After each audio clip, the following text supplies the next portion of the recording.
Pitchers and catchers reported here today for the Baltimore Orioles and many of other teams around the league.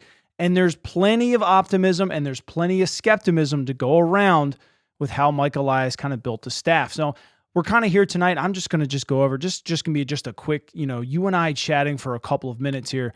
I just want to get some things off my chest. Did Mike address the starting rotation, how majority of the fan base wanted, and honestly, how he said that he would in the Pete Alonso presser?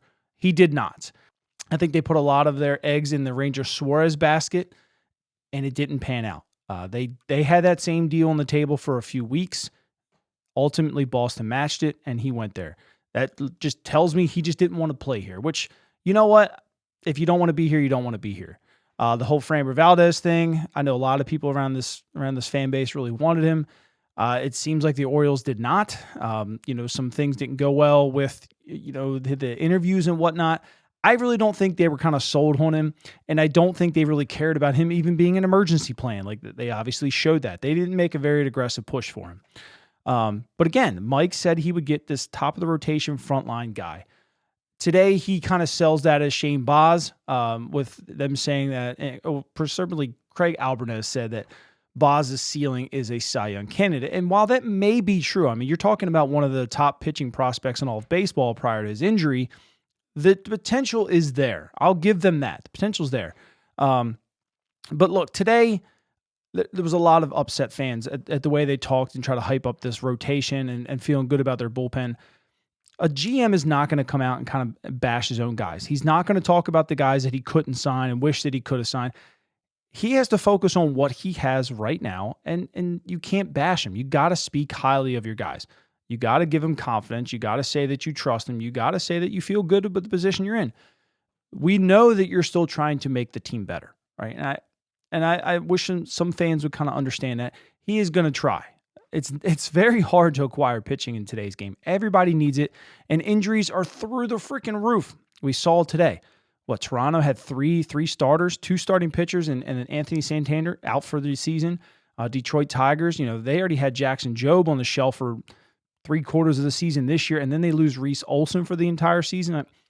So many arms get hurt. It's hard to call somebody up and say, "Hey, I need your pitching. What do you got for me?" Nobody wants to trade it because, especially early on, you got to see what you got. You got to see what kind of injuries you got coming into camp and stuff. Mike saying that he has confidence in his bullpen and he thinks it's strong. You have to say that, and they do have some quality arms. They have some quality arms in the minor leagues that aren't even there yet that are going to contribute here in 2026. Just because they're starting April and May with a rotation and a bullpen that you might not like right now doesn't mean they're going to finish that way, right? We used 63 guys last year or something like that. Now, hopefully you don't have to use that many this year, but we always see a rotation in the bullpen. Now you got some guys with some options. That's going to help bring guys up, up and down when they're tired and whatnot, which is great. The biggest thing is you don't want to start off slow. And I'm not going to sit here and try to convince you that this rotation is great. I think it's serviceable. I think this starting rotation is serviceable to get you out to a comfortable lead, to get, in a good race. We'll say that. We'll keep you in a good race. I'm not going to say that this team's going to jump out and lead the division going into the trade deadline. They could. We saw it in 2023. I'm not writing that off.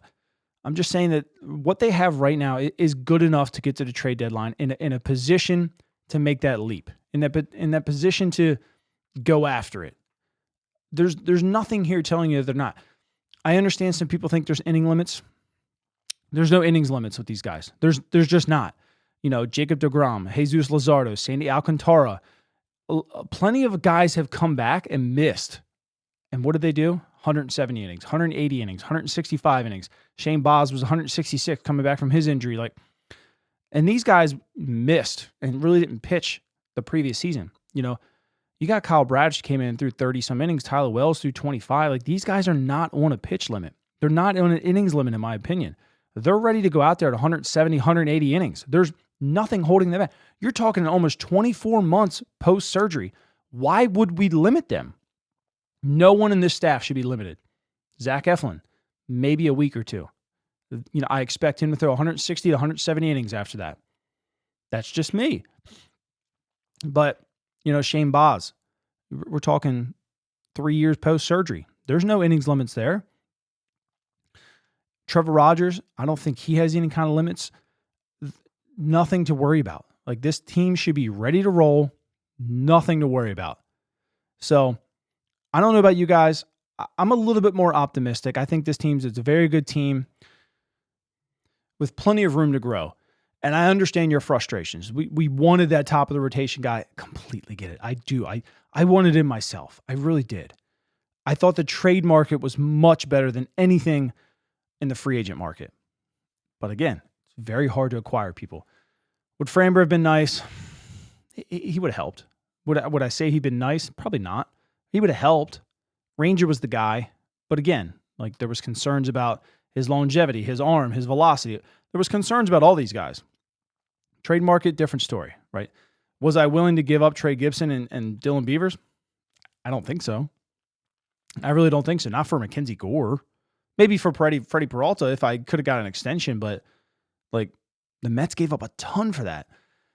I get the frustrations. I really do. I think Mike understands the frustrations, and he's trying.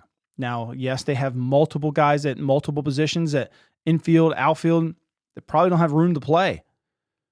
That's his job to make this team better with a trade or something like that. Could Kobe Mayo go back to Norfolk and learn outfield? It's very likely. That's what him and his agent are expecting. Now, he has the most value to acquire a pitching, but we'll see. We'll see. But anyway, let me know down in the comment section below. What are you feeling? I don't care if it's, it's doom and gloom from you, or if you're just as optimistic as me. Let me hear you. Let me hear you. We're here to talk baseball. We love the O's, and why I understand your doom and gloom or whatever you want to call it. I don't even care, because none of that really exists to me. We're all here to see the Orioles win, right? And we all kind of go about it differently. We all feel differently about the coaches, the players, the GM, stuff like that. We all want to see the Orioles get back to World Series. So I'm on page with you on anything and any way that you feel, even if I'm optimistic. Let me hear from you.